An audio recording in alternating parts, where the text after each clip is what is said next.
In today's video, I share 10 best travel tips with kids.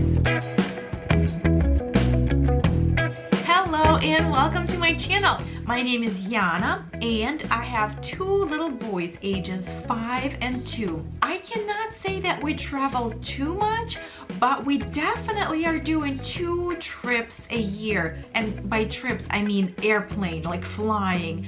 We are pretty much flying 2 times a year, almost every year, since my son was 1.5, I think. And right now he's 5 and yes, 2-year-old.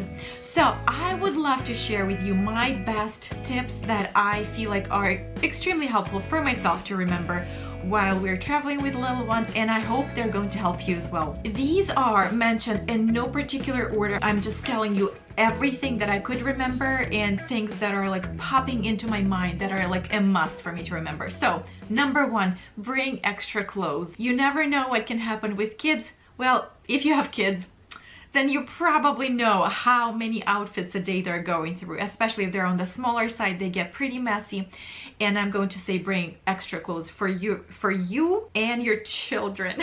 For your children and you, so that in case they get you dirty, or I mean adults get dirty by themselves too once in a while. So if you are flying or like driving somewhere with your children, bring extra clothes in your carry-ons and your small extra bags. Tip number 2, be kind and caring to your children. I have experienced a pretty sad thing while we were traveling on our most recent trip. I saw a mom being pretty stressed out because of her child not behaving she actually mentioned it a few times that, oh, he never does it, and she just got so annoyed and so frustrated with her little boy, who was a little bit less than 2 years old. It looked like he was a little bit younger than my son, and I felt so bad for her and for him, because I have experienced those feelings of like annoyance and frustration. I'm like, come on child, why are you behaving this way? And I felt so sad because like, I don't think if I would have said anything to her while she was this annoyed, if it would help her to behave in a better way. But it's just, I have been there myself, so I know exactly what she was going through. So that little boy was probably, well, I don't know if he wasn't in distress, but he was probably stressed out a little bit as well. And like, as a little child, as a little toddler, he wanted to explore and have fun. And on her part, I do not know how people parent or discipline their children, but with small children, sometimes I feel like the play, especially in public places, in the privacy of your home, you can be a little bit more strict and tell them this is not acceptable, this is not how you behave, people will not respect you, people will not like you if you do these things. Like in society, these things are not acceptable. However, when you're in public, sometimes brushing it off and be on a more playful side and be kinder to your children is a little bit easier and not as stressful for you and your child. So I'm just to encourage you, be prepared for some meltdowns. Know that they're going to happen, and that's okay. They're children. Sometimes we as an adults, we want to cry, and like not once, sometimes we cry, and sometimes we get annoyed and feel like we want to just plop on the floor and scream. So, and we should know how to behave, and like we know how to handle our emotions. And they're like 3 or 4, like how are they supposed to know how to manage their emotions? So just be kind, be helpful to them, explain to them what is good or what is not helpful, what can happen. Like just be helpful to them and try not to stress your children more than they are already stressed. And yes, I'm just going to say be kind.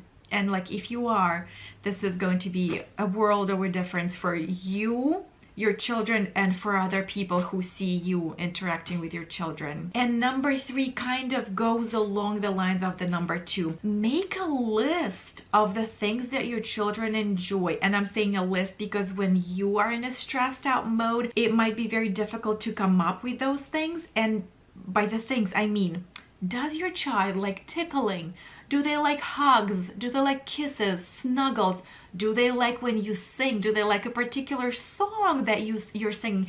It's like weird sometimes when they're stressed or if they are like bored, you're like, I don't know what to do. Just offer to do the thing that they love the most for them. Like singing a song is no big deal in the airplane. People might hear you, people might not. It does not matter. If you're singing a lullaby or some funny song, if you like, you do they like jokes or telling stories?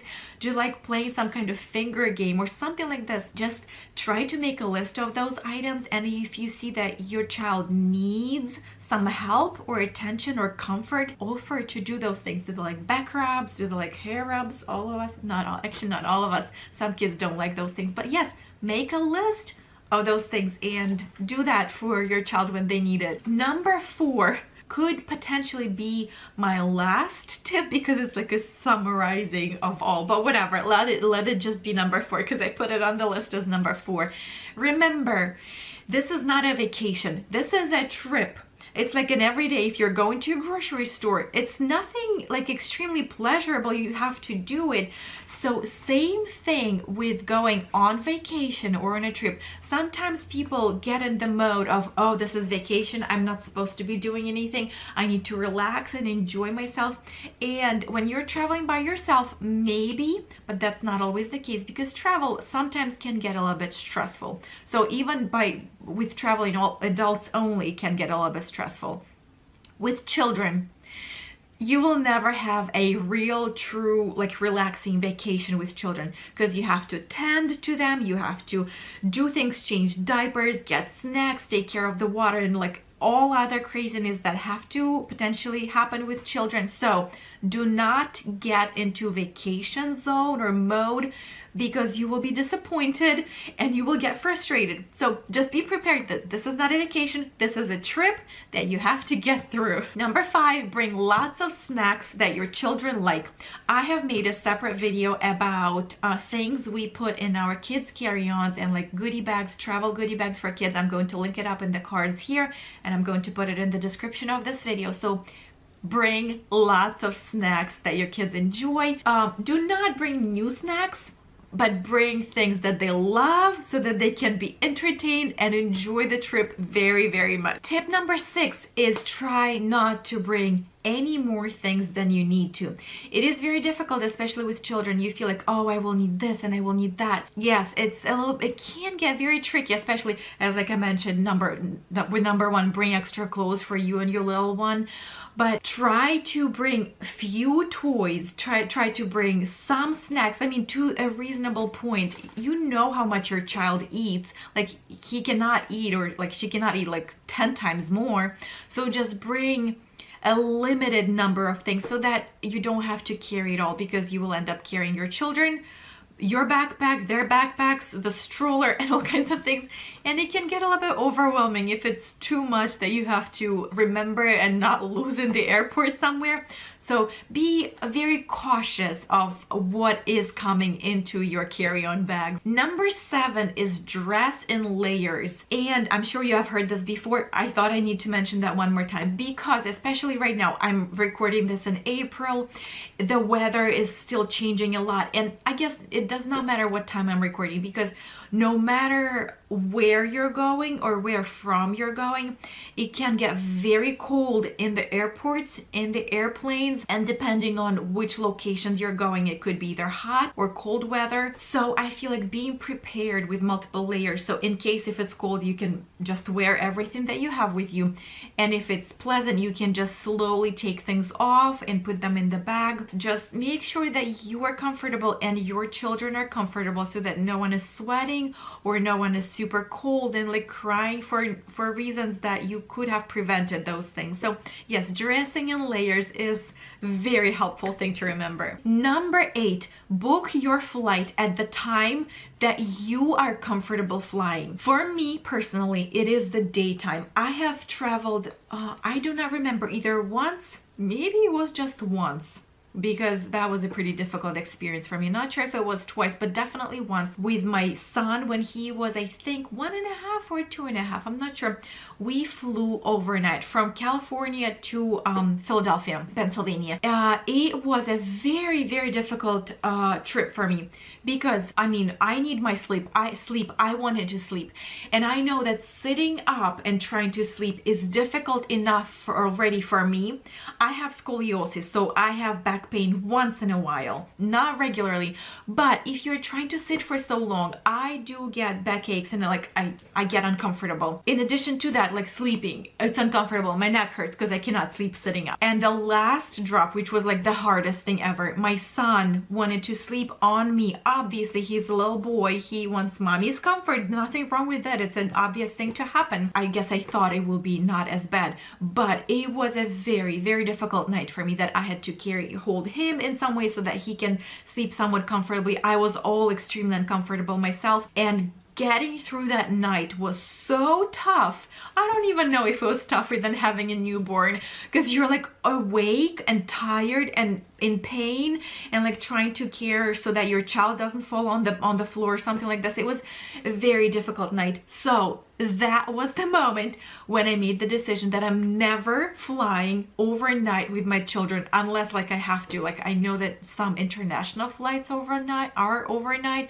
There might not be any other options, but currently we're not traveling overnight. So if I can get a flight that everyone is awake, at least I'm awake. I mean, if they're napping, that's good. They can lay on my lap, they can lay on the seat, does not matter. I need to be able to stay awake comfortably.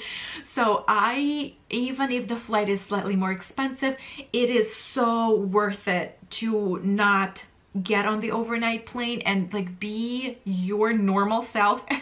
Yes, it was a torture basically. So make sure that you are flying in the times that your kids are somewhat happy. I know that my children would not care if we're flying through the night. I know that my children do not care if we get up at 3 a.m. in the morning and go, because they will fall asleep in the car seats, in my lap, in my arms, my husband's arms. So it does not matter to them. It matters to me. You know your children though. If you know that they will be stressed out while being waken up in the middle of the night, then maybe schedule something that is in the middle of the day, later in the morning, so that everyone is happy and awake. So make sure you're traveling at the times that everyone is in the good mood and in the good place, so you don't have to experience crazy stress. Number 9, when all fails, use technology. I can't even say that I'm not a big fan of technology. I do not like giving my children technology, no matter how educational it is. I know that my mom says that cartoons are educational for them. Yes, they are. And I understand that there's so many good apps and things for kids that are developmental, but because it's so heavily populated everywhere, there's technology everywhere basically, the less I can give technology to my children, the happier I'm going to be as a parent. And I know everyone is different, everyone needs to make their own decisions. For me, I know how addicting technology is to adults even, and especially to children. So I try to use it as little as possible. However, when you're in a trip and there is at least 50 people in the airplane and maybe a lot more, when your child is screaming, when they're not happy, when they're bored, when whatever is happening, I will do anything for my child to be comforted and for people around me to be in a somewhat like reasonable condition so that their ears are not hurting from my children screaming. So if all fails, I will allow my children play a game on my phone. My husband just recently bought some, I don't know what the name of it, the game is. It's kind of fun. There's like racing. I enjoy playing it. There's racing and there's Mario something, baby Mario something. Does not matter. Let your children have the technology if it's the time of the trip that everyone is exhausted and no one wants to be happy anymore. Because no matter how much you dislike sugar or how much you dislike technology, I will be okay my children consuming that if that's what they need to be in comfort zone for themselves. on the trip. And number 10, and the final one, and like the summarizing one, I meant to be this one to be the last tip.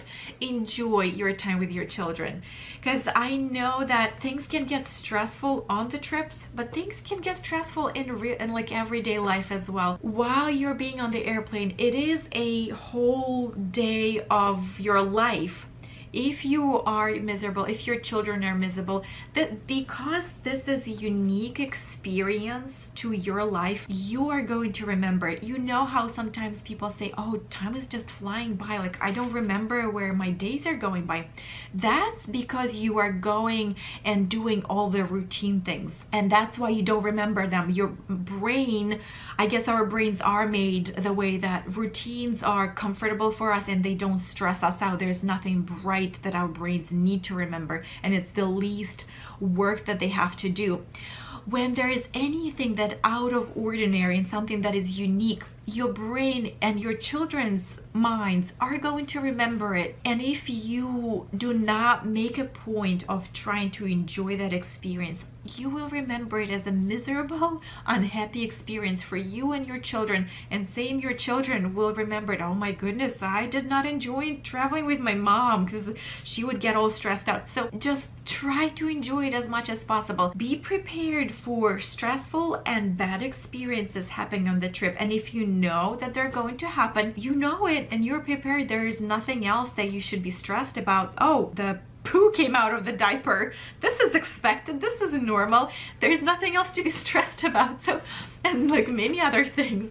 So just enjoy the trip and try to make the best out of it, because this is your life. Life is going by and it's short. I almost want to cry. I don't know why. It's like, yeah, life is going by so fast. Enjoy it as much as possible. I hope these tips were helpful to you.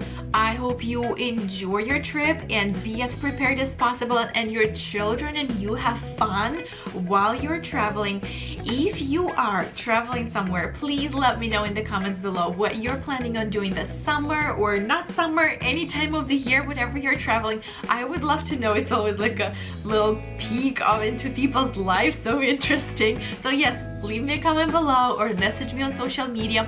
Subscribe if this is the kind of content you like, because I will be doing some travel videos, possibly some travel vlogs. And on this channel I talk about motherhood, work, because I'm a working mom, work-at-home mom, and life with children. So I would love to have you as my subscriber. Thank you so much for watching. I hope to see you in my next video. Bye bye.